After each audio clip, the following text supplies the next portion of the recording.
Le philosophe Socrate disait, si vous opérez un bon choix du conjoint, vous serez heureux. Dans le cas échéant, vous deviendrez philosophe. Merci de me recevoir chez vous. Je suis votre serviteur, Dominique Seri. Shalom. Audio Jungle.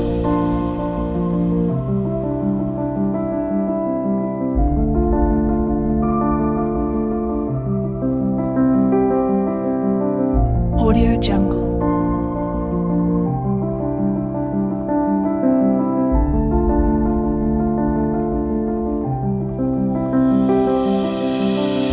Audio Jungle.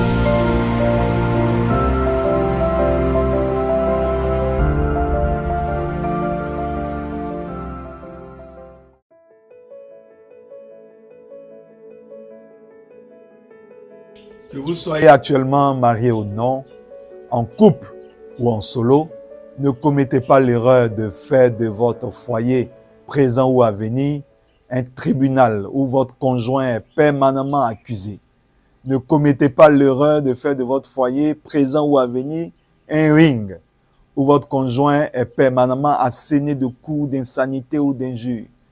Dans ce combat, dans cette rivalité, vous n'aurez ni couronne, ni médaille, ni trophée, sinon de la confusion.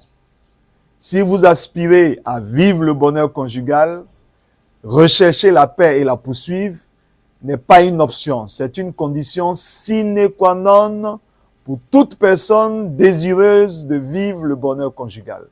Et rechercher la paix et la poursuivre suppose 5 actions majeures. Je vous les cite. Premièrement, ne cherchez pas à avoir toujours raison. Laissez en vous un peu de place pour avoir souvent tort. En un mot, soyez humble de cœur. Deuxièmement, apprenez à être toujours le premier à faire le pas. Le premier pas après un conflit relationnel, soyez toujours le premier à demander pardon. En un mot, soyez conciliant. Troisièmement, apprenez à ne pas rappeler les fautes d'hier et à ne pas dormir sur votre colère. En un mot, soyez miséricordieux et pacifique. Quatrièmement, apprenez à anticiper les conflits en étant vrai, en communiquant assez et surtout en apprenant à parler respectueusement à l'autre de façon à éviter les disputes. La colère ne vous donne pas le droit de dire n'importe quoi et n'importe comment. En un mot, soyez sage et prévenant. Cinquièmement, travaillez à écouter votre conjoint avant de lui répondre. Ne manquez pas surtout de solliciter dans la prière l'aide de Jésus, car c'est lui le prince de paix.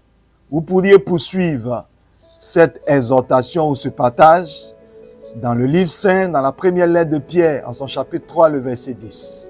J'ai eu du plaisir à partager ce temps avec vous. Si vous avez aimé cette vidéo, merci de la liker et de la partager.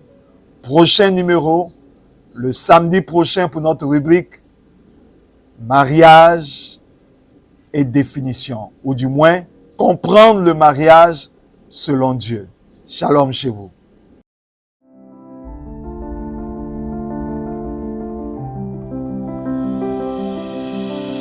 Audio Jungle.